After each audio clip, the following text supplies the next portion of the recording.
신명기 11장 8절에서 12절. 그러므로 너희는 내가 오늘날 너희에게 명하는 모든 명령을 지키라. 그리하면 너희가 강성할 것이요 너희가 건너가서 얻을 땅에 들어가서 그것을 얻을 것이며, 또 여호와께서 너희의 열조에게 맹세하사 그와 그 후손에게 주리라고 하신 땅, 곧 젖과 꿀이 흐르는 땅에서 너희의 날이 장구하리라. 네가 들어가 얻으려 하는 땅은 네가 나온 애굽 땅과 같지 아니하니 거기서는 너희가 파종한 후에 발로 물대기를 채소밭에 댐과 같이 하였거니와, 너희가 건너가서 얻을 땅은 산과 골짜기가 있어서 하늘에서 내리는 비를 흡수하는 땅이요 내 하나님 아버지께서 권고하시는 땅이라. 세초부터 세말까지 내 하나님 여호와의 눈이 항상 그 위에 있느니라. 오늘은 이제 2025년도 마지막 날이고 이제 몇 시간 있으면 새해를 맞게 되는 그러한 시점에 우리가 서 있습니다. 그래서 오늘은 이 신명기 11장 8절에서 12절 이 말씀 통해서 젖과 꿀이 흐르는 땅, 이런 제목으로 하나님 말씀 증거해 드리도록 하겠습니다. 오늘 여기 본문에 보면 가나안 땅에 대해서 우리에게 우리의 마음을 설레게 하는 표현이 등장을 합니다. 그것은 다른 것이 아니라 여기 젖과 꿀이 흐르는 땅이라는 표현이 여기 나타납니다. 여기 구절을 보면 여호와께서 너희의 열조에게 맹세하사 그와 그 후손에게 주리라고 하신 땅, 그러면서 곧 젖과 꿀이 흐르는 땅, 이렇게 분명하게 여기 말씀하고 있습니다. 하나님이 이스라엘에게 약속한 땅, 그 땅은 우리가 아는 대로 가나안 땅입니다. 그런데 그 땅을 여기 모세는 특별히 젖과 꿀이 흐르는 땅이라 이렇게 이제 표현을 하고 있습니다.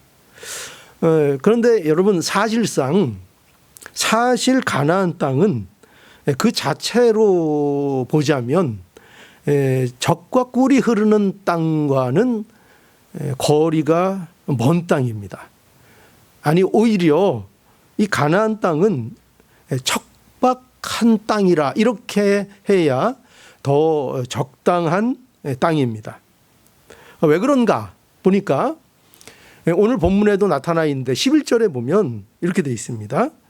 너희가 건너가서 얻을 땅은 산과 골짜기가 있어서 하늘에서 내리는 비를 여기 흡수하는 땅, 이렇게 되어 있습니다. 흡수하는 땅이라. 그러니까 그 땅은 특징이 뭐냐 하면 비가 내려도 그 물을 저장할 수 없는 땅이라는 뜻입니다. 그러니까 농사를 짓기 위해서는 또 물을 잘 관리하고 써야, 이렇게 때에 따라 적당하게 잘 쓰기 위해서는 이 물을 잘 보관할 수 있어야 그 물을 잘 활용할 수가 있는데, 그런데 이 가나안 땅은 내리는 족족 그것이 땅에 흡수가 돼서 제대로 그 물을 관리하거나 물을 저장할 수 없는 그런 땅이라 하는 것입니다.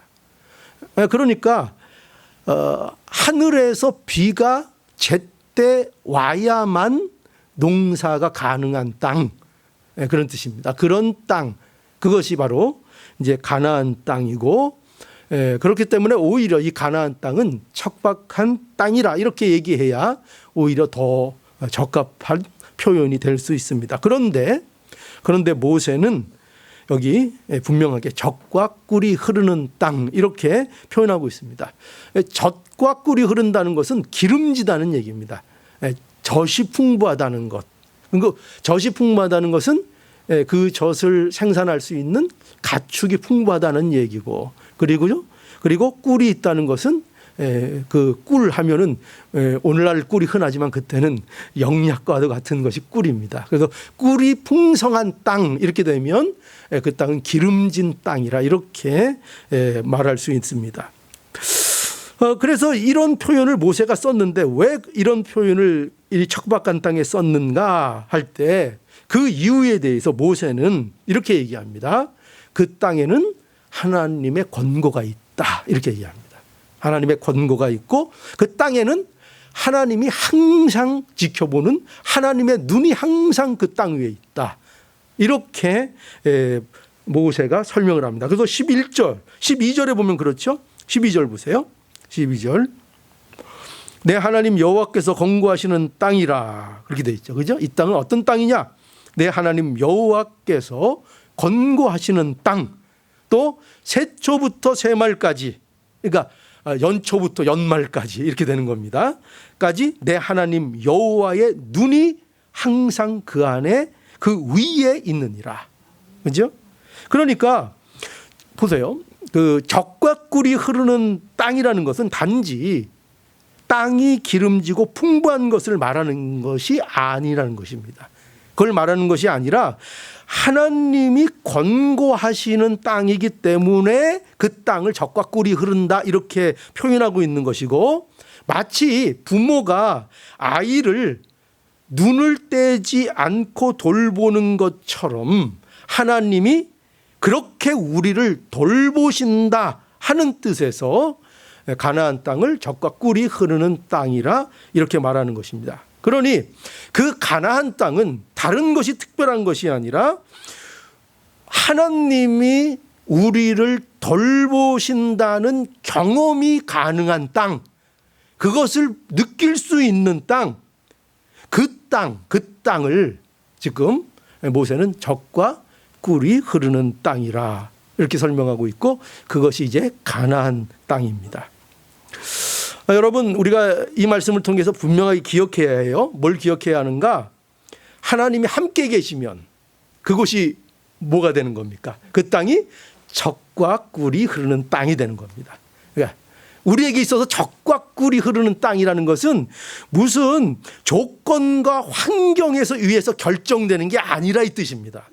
그러니까 저와 여러분들에게 있어서 젖과 꿀이 흐르는 땅은 좋은 환경, 좋은 시설, 좋은 것들이 갖추어진 것이 젖과 꿀이 흐르는 땅이 아니라 어디가 젖과 꿀이 흐르는 땅이에요? 하나님이 권고하시는 것, 하나님이 함께 하시는 것, 하나님이 우리를 돌보신다는 것을 그 어디보다도 더 체험할 수 있는 것, 하나님을 의지하지 않고는 살아갈 수 없는 그곳이 젖과 꿀이 흐르는 땅입니다. 그러니까 여러분들이 살아가면서 처하는 환경, 어려움, 그런 장소, 그런 것들을 만날 때마다 그 자리가 나에게는 뭐가 될 수 있다는 걸 알아야 돼요. 젖과 꿀이 흐르는 땅이 될 수 있다는 사실을 여러분들은 반드시 아셔야 됩니다. 이게 믿는 자들이 살아가는 방법이요, 믿는 자들이 모든 조건과 세상의 환경들을 대할 때마다 가져야 되는 태도입니다. 우리는 우리의 복과 우리의 축복은 세상의 조건과 환경에 의해서 결정되지 않는다. 우리는 하나님의 권고가 있는가에, 하나님이 우리와 함께 하시는가에 의하여 우리의 축복은 결정된다. 동의하십니까? 네, 동의하십니까? 네, 동의하셔야 돼요. 자, 그래서 아무리 환경이 좋아도 그것이 영적으로 척박한 곳이 될 수 있고, 아무리 환경이 좋지 않아도 그것 때문에 하나님이 함께 하심과 돌보심을 더욱 경험하게 되고 알게 되는 그런 젖과 꿀이 흐르는 축복의 땅이 될 수 있다 하는 것입니다. 그러니까 여러분, 우리는 이제 새해를 맞는 것이 몇 시간 안 남았는데, 우리가 맞는 새해도 마찬가지입니다. 내년에 얼마나 좋은 환경, 얼마나 좋은 환경을 만나느냐가 우리의 축복의 날을 내년을 기약하지 않습니다. 그 내년이 어떤 조건, 어떤 환경, 좋은 거 만나야 내년이 우리에게 축복된 내년이 되는 것이 아닙니다.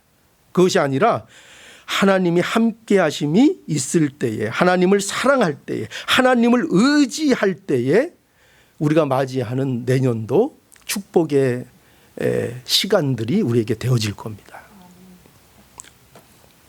그러니 새해도 하나님이 권고하심과 눈이 떠나지 않는 그런 젖과 꿀이 흐르는 새해가 되기를 바랍니다. 그런데 우리가 여기에서 알아야 할 또 놀라운 성경의 진리가 뭔가 하면 이러한 말씀을 우리에게 주시는 이제 이유가 있는데, 오늘날 이 말씀을 당시에는 지금 가나안을 앞두고 있는 이스라엘 백성들에게 이 말을 모세를 통해서 주신 겁니다. 그런데 오늘날 우리에게도 이 말씀을 주십니다. 그런데 좀 받는 처지가 조금 다르죠. 우리는 왜 그런가 하면은, 우리는 이미, 저와 여러분들은 젖과 꿀이 흐르는 땅으로 우리는 인도함을 받았습니다. 이미. 그러니까 우리는 이미 가나안 땅에 들어간 자들로 존재합니다. 그 약속이 우리에게 이루어진 겁니다. 우리는 이미 그러니까 가나안 땅에 들어와 있는 거예요. 이스라엘 백성들은, 그 당시 이 말씀을 듣는 이스라엘 백성들은 이제 들어가려고 준비할 때 이 말씀을 받고 있는 거고, 우리는 이미 그 가나안 땅을 이미 들어간 상태에서 우리가 이 말씀을 보게 되는 겁니다. 그죠? 자, 그래서 우리는 애굽에서 종로로 타던 이스라엘과 같이 죄의 종로로 타던 자리에 있었는데, 이런 우리를 죄에서 구원해 주셨습니다. 그리고 이스라엘을 가나안으로 인도하신 것 같이 우리를 천국의 현실로 벌써 인도하셨습니다. 천국은 우리의 것이 이미 된 겁니다. 제가 늘 강조하는 것 중에 뭐죠? 천국은 죽어서 가는 것으로 끝나는 그 천국만이 우리에게 전부가 아니고, 그 천국 이전에 예수 그리스도 안에서 우리에게 임한 천국이 있어야 된다고 말씀드렸습니다. 그 천국이 벌써 우리에게 임한 겁니다. 그러니까 우리에게 있어서 하나님이 약속하신 가나안 땅의 현실은 우리에게 이미 예수 그리스도 안에서 이미 이루어졌습니다. 그래서 우리의 현실은 뭐냐? 천국의 현실을 이미 우리의 현실로 받았습니다. 우리에게는 천국이 있습니다. 우리는 이미 천국의 시민이 된 것입니다.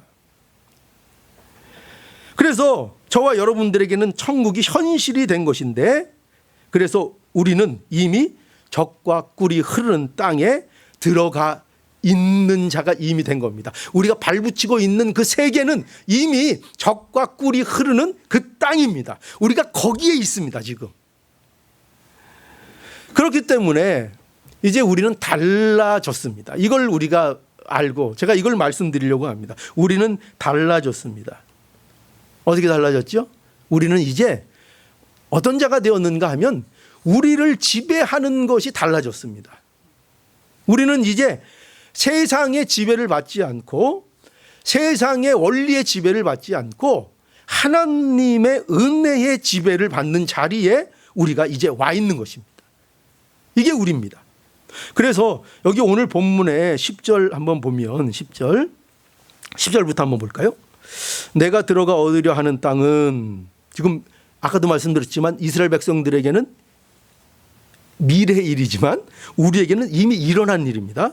내가 들어가 얻으려 하는 땅은 내가 나온 땅과 같지 아니하니, 거기서는 너희가 파종한 후에 발로 물대기를 채소밭에 됨과 같이 하였거니와, 너희가 건너가서 얻을 땅은 산과 골짜기가 있어서 하늘에서 내리는 비를 흡수하는 땅이요, 내 하나님 여호와께서 권고하시는 땅이라. 새초부터 새말까지 내 하나님 여호와의 눈이 항상 그 위에 있느니라. 모세가 가나안 땅은 애굽 땅과 다르다, 이렇게 지금 가르쳐주고 있습니다. 다르다. 무엇이 다른가? 무엇이 다른가 할 때 모세는 이렇게 얘기합니다. 애굽 땅, 거기는 어떠냐? 거기서는 너희가 파종한 후에 발로 물대기를 채소밭에 됨과 같이 하였거니와. 애굽에 대한 얘기죠. 애굽 땅에는요, 여러분 거기에는 뭐가 있었는가? 아주 큰 강이 있었습니다. 거기는 라일 강이 있었습니다. 애굽 땅에는. 그래서 우기가 되면 라일 강이 범람해서 평화를 적시고, 그것은 농사하기에 좋은 비옥한 토지가 되었습니다. 그리고 늘 나일강이라는 거대한 물줄기가 있어서 물이 저장되어 있었고, 나일강의 물을 사용해서 농사를 짓고 모든 일을 그 물을 가지고 나일강에서는, 그 애굽에서는 할 수 있었습니다. 그래서 거기서는 파종한 후에 발로 물대기를 채소밭에 댐과 같이 하였느니라. 그러니까 뭐냐면은 그 사람들이 그 저장된 물을 가지고 관계시설이나 이런 것들을 통해서 잘 수고하고 노력해서 그걸 가지고 자기들이 농사 짓고 일을 하고 먹고 살고 그렇게 했던 땅이었습니다. 그게 애굽 땅이었습니다. 그러나 여기 가나안 땅은 다르다. 어떻게 다를까요? 가나안 땅은 아까도 말씀드린 것처럼 산과 골짜기가 많아서 하늘에서 내리는 비를 흡수하는 땅입니다. 그래서 가나안 땅은 비가 내리지 않으면 농사를 지을 수 없는 곳이었습니다. 여러분, 뭘 얘기하죠? 뭐가 다르죠? 가나안 땅은 애굽 땅과 뭐가 다릅니까? 근본적으로 무엇을 말하려고 하고 있죠? 가나안 땅은 하나님을 의지함으로만 사는 곳이라 하는 것입니다. 하나님을 의지해야만 살 수 있는 곳이라. 그러니까 인간의 수고와 인간의 공로가 근거가 되는 세계가 아니라 이겁니다. 오직 하나님의 은혜가 모든 삶의 근거가 되는 것의 비교입니다. 그러니까 애굽과 가나안의 비교는 세상적인 뭐 나라의 비교, 무슨 토지의 비교 이런 걸 얘기하고자 하는 게 아닙니다. 오늘날 우리에게 뭘 얘기하는가 하면은 인간 중심으로 세상을 의지하고 인간의 수고와 노력의 결과로 자기들이 아웅다웅하면서 그것을 가지고 살아가는 세계에서 살 것이냐, 아니면 하나님이 주시는 하나님의 은혜를 근거로 해서 사는 그 세계에서 살 것인가. 하나님이 은혜를 통해서 사는 그곳이 바로 어디냐? 그것이 천국입니다. 천국이 세상과 뭐가 다르느냐 할 때 천국은 은혜가 지배하는 세상, 은혜의 원리로 모든 것이 움직이는 원리를 갖고 있는 곳, 그곳이 바로 천국입니다. 그 천국에서 살 것인가, 이것을 우리에게 비교하여 보여주고 있는 겁니다. 그래서 우리는 다 어떤 자가 된 거예요? 이제 과거에는 다 세상을 따라 사는 자였는데 이제는 뭐를 따라 살아요? 하나님의 은혜를 따라 사는 존재가 된 것입니다. 이것이 달라진 겁니다. 여러분, 그러니까 보세요. 예수를 만나기 전에는 다 어떻게 살아야 됐을까요? 내가 내 삶을 책임지는 자로 다 산 겁니다. 이 세상에 예수를 모르는 자들, 하나님을 모르는 자들은 다 어떤 삶을 살아요? 아무리 뛰어나도 내가 내 삶을 책임져야 하는 삶을 사는 것입니다. 그래서 늘 무엇을 먹을까, 무엇을 마실까, 무엇을 입을까 늘 염려하는 자리에 있어야만 하는 존재입니다. 인간은. 그러나 우리는 이제 그러지 않아도 된다는 것입니다. 무엇을 먹을까, 무엇을 마실까, 무엇을 뭐죠? 뭐요? 입을까요? 입을까, 먹고 마시고 입을 거, 입을 거. 그거 이제 우리 걱정 안 해도 된다. 왜요? 왜냐하면 얘기하는 게 뭐죠? 우리 하나님께서, 우리 예수님께서 공중에 나는 새, 들에 핀 들꽃 말씀하시면서 그 이유를 뭐라고 하셨어요? 너희들 염려 안 해도 된다. 그 이유가 뭐였어요? 하나님이 너희의 아버지시다. 하나님이 만물을 그것들의 아버지가 아니고 단지 창조주라는 이유로 그것들을 보살피는데 너희는 나의 자녀들이 아니냐. 만약에 저런 들꽃과 공중의 새를 내가 보호하고 지키고 다스린다면, 그러면 내가 나의 자녀들에게 대해서는 내가 어떻게 하겠는가? 나는, 아버지는, 하나님은 너희의 아버지시다. 그게 이유라는 것입니다. 그래서 여러분, 결코 하나님은 우리를요, 이거 분명히 믿으셔야 돼요, 망하도록 우리를 두지 않으십니다. 하나님은 결코 우리를 망하도록 두지 않으십니다. 그래서 여러분 우리를 망하게 두지 않기 때문에 우리에게 오는 게 있습니다. 여러분들이 별로 좋아하지 않는 것일 수 있습니다. 뭘까요? 고난, 때로는 징계가 옵니다. 여러분, 징계라는 것은요, 성도들에게 있어서 굉장히 의미가 있는 것입니다. 징계라는 것은 무슨 표시인 줄 아세요? 징계는 내가 너를 무슨 일이 있어도 포기하지 않겠다는 의미입니다. 징계는. 하나님께서는 우리에게 징계할 때 우리를 결코 망하라고 징계하는 법은 없습니다. 여러분들이 자녀를 채찍할 때 자녀 죽었으면 좋겠다 하지 않는 것처럼 하나님이 우리에게 징계하시고 때로는 고난을 주실 때 그 징계와 고난은 우리를 연단시키시고 우리를 만들어 가시고 우리를 거룩하게 하시는 하나님의 손길이라는 사실을 우리는 분명하게 알고 있어야 합니다. 성도는 망하지 않습니다. 성도는 결코 어떤 일이 있어도 믿음의 길에 영적인 이 여정에 실패하지 않습니다. 하나님은 분명한 목적을 가지고 계시고 그게 뭐라고요? 우리를 거룩하게 하시기 하는 목적을 가지고 계시고 하나님은 분명한 거기에 대한 의지를 갖고 계십니다. 그게 뭐라고요? 그게 징계라고요. 그게 고난이라고요. 우리가 당하는 고난. 하나님의 의지를 항상 거기서 저와 여러분들은 봐야 됩니다. 내가 고난받는다고요? 내게 징계가 있다고요? 하나님이 나를 포기하지 않으시는구나. 그걸 아시면 됩니다. 자, 그래서 하나님은 우리에게 이처럼 이제 예전과는 다른 세계, 하나님의 은혜가 존재하는, 지배하는 그곳에 살게 해주셨습니다. 그래서요, 우리는 이제 뭘 알아야 하는가 하면은 또요, 이거예요. 뭐냐면 이제 우리는 그래서 여러분 이거 아세요? 세상을 살아가는 방식이 이제는 다릅니다. 세상을 살아가는 방식이.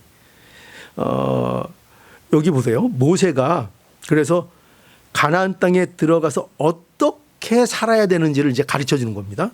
모세는 과거의 경험, 이스라엘 민족들이 겪었던 어떤 하나님의 은혜, 또 때로는 하나님이 주신 징계, 이런 것들, 심판, 이런 것들을 이스라엘 백성들에게 상기시켜주고, 그리고 그 후에 이제 뭐라고 말하는가 하면 이렇게 얘기합니다. 8절에 보면 이렇게 얘기합니다. 8절. 그러므로 너희는 내가 오늘날 너희에게 명하는 이 모든 명령을 어떻게 해라?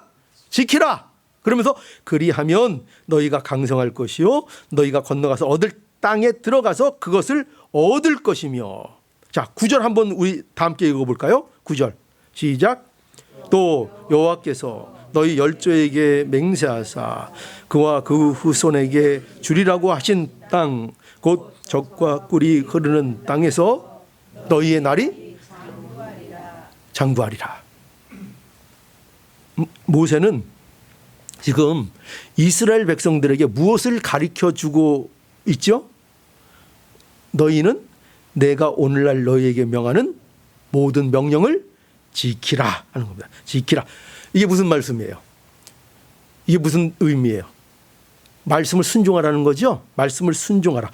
말씀을 순종하라는 건 뭐예요? 말씀을 순종하라는 것은 말씀을 순종하는 게 하나님께 대한 뭘까요? 우리의 사랑, 그죠? 하나님 사랑하라는 거예요. 말씀 순종하라는 건요, 하나님 사랑하라는 거예요.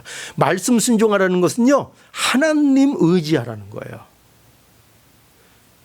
이것이 하나님 백성이 사는 법이라 이렇게 모세가 가르쳐 주고 있는 거예요. 이것이 이스라엘 백성들이 강해지는 법이고요. 이것이 이스라엘 백성들이 가나안 땅에서 풍요를 누리는 법이고요. 이것이 그들이 가나안 땅에서 실패하지 않고 장구하게 살 수 있는 법이에요. 그 법을 어떻게 가르쳐 주신다고요? 말씀을 순종하라. 하나님 사랑해라. 하나님 의지해라. 여러분 보세요. 이러한 모세의 이런 말은요, 굉장히 어떤 의미에서 보면은요, 현실적인 말 같지가 않아요. 왜 그럴까요? 왜 그럴까요? 앞으로 이제 이스라엘 백성들은 어디에 들어가는 거예요? 가나안 땅에 들어가죠. 가나안 땅에 들어가면 이제 이스라엘 백성들이 가나안 족속들과 싸워야 해요. 많은 사람들을 만나야 되고 넘어야 할 많은 산들이 너무나 많아요. 그렇기 때문에 어쩌면 더 현실적인 건 뭐예요? 그들을 만나면 어떻게 대하고 그들을 위해서 어떻게 싸우고 전쟁은 어떻게 하고 무기는 어떻게 준비하고, 그죠? 자원들은 어떻게 확보하고, 이런 것들이 더 현실적일지 몰라요. 그죠? 우리들도 그렇잖아요. 우리들도 뭘 계획할 때 교회에서도 늘 먼저 생각드는 게 뭐예요? 뭘 하기를 하면 먼저 돈, 그죠? 뭐가 있어야 되고 뭐가 있어야 되고 뭐가 있어야 되고, 우리는 이 현실적인 것이 필요하다는 걸 알아요. 그래서 그건 먼저 우리는 늘 생각하게 돼요. 근데 모세는 그런 거에 대해서는 일절 한마디가 없어요. 모세가 가나안 땅에서 들어가서 어떻게 사느냐를 얘기할 때 얘기하는 거는 단 하나예요. 말씀 순종해라. 말씀 순종해라. 하나님 사랑해라. 하나님 의지하라. 그것만 가르쳐줘요. 그것만. 여러분, 우리가 이걸 알아야 돼요. 우리에게 주어진 천국의 현실을 사는 법은 오직 하나님 말씀을 순종하는 것이다. 이걸 알아야 합니다. 하나님을 의지하고 하나님을 사랑하는 것입니다. 이것이 저와 여러분들이 강해지는 법입니다. 내년도 여러분 강해지고 싶으세요? 우리가 모두 강성해지고 싶으세요? 우리에게는요 오직 이 방법밖에 없어요. 다른 방법으로는요 우리가 강성해지지 않아요. 오직 우리가 진정으로 강성해지는 법은 하나님의 말씀을 의지하고 하나님 그분을 의지하고 그분을 사랑하는 거예요. 근데 그분을 의지하고 그분을 사랑하는 것은요 무슨 다른 게 아니라 그분의 말씀을 사모하고 그분의 말씀을 따르는 거예요. 하나님의 말씀을 따르는 것. 하나님의 말씀을 따를 때 우리가 강성해지고, 하나님의 말씀을 따를 때 우리가 풍성해지고, 하나님의 말씀을 따를 때 우리가 실족하지 않고 우리의 날이 장구해서 모두가 영적으로 장수하는 복을 누리게 되는 거예요. 이 사실을 우리가 믿어야 합니다. 우리는 죽으나 사나 뭐만 붙들어야 돼요? 하나님 말씀, 그죠? 그게 우리의 최고의 무기라니까요. 우리의 이 최고의 무기를 우리는 쓰지 않으면 우리는 강성해질 방법도 풍성해질 방법도 우리는 없어요. 그러므로 명심하세요. 우리는 하나님의 말씀, 그 말씀 위에 굳게 서야 합니다. 그래서 여기 오늘 11장 18절에도 보면 보세요. 그래서 이런 교훈을 합니다. 11장 18절. 이러므로 너희는 나의 이 말을 너희 마음과 어디에 둬요? 뜻에 두고 또 그것으로 너희의 손목을 메어 기호로 삼고 너희의 미간에 표를 붙여 삼으며 또 그것을 너희의 자녀에게 가르치며 집에 앉았을 때이든지 길에 행할 때이든지 누웠을 때이든지 일어날 때이든지 이 말씀을 강론하고 또 내 집 문설주와 바깥문에 기록하라. 그리하면 여호와께서 너희 열조에게 주리라고 맹세하신 땅에서 너희의 날과 너희의 자녀의 날이 많아서 하늘이 땅을 덮는 날의 장구함 같이 한가 같으니라. 그죠? 어디 다른 것 여기 여러분 찾아볼 수 있어요? 다른 기술, 잔재주, 무슨 방법, 세상에서 성공하는 방법 이런 거 여기 실린 거 있어요? 한 줄이라도 있어요? 전부 다 뭐예요? 전부 다 말씀. 오직 말씀으로 살아야 한다. 이게 우리가 세상 사람들과 사는 방법의 차이입니다. 이걸 우리가 분명히 알아야 합니다. 여러분 이제 우리는 다릅니다. 이 다르다는 사실 여러분 분명하게 아시겠어요? 우린 다릅니다. 안 다르면 안 됩니다. 우린 분명히 다릅니다. 같지 않습니다. 우린 다릅니다. 우리가 세상을 사는 법은 이제 다릅니다. 다르지 않으면 회개하셔야 돼요. 우린 다릅니다. 우리는 내가 가진 재주나 능력으로나 힘으로 사는 것이 아닙니다. 이제 하나님을 의지하는 것으로만 삽니다. 그의 말씀을 순종하며 삽니다. 이것이 우리가 세상을 사는 법이고 우리의 삶의 풍요, 풍요로워지는 법인 것을 명심하시고 하나님의 말씀을 순종함으로 하나님을 사랑하고 의지하는 젖과 꿀이 흐르는 땅이 현실이 되는 새해가 더욱 풍성히 누려지는 저와 여러분들 되기를 간절히 축복합니다. 기도하시겠습니다. 걸어가신 하나님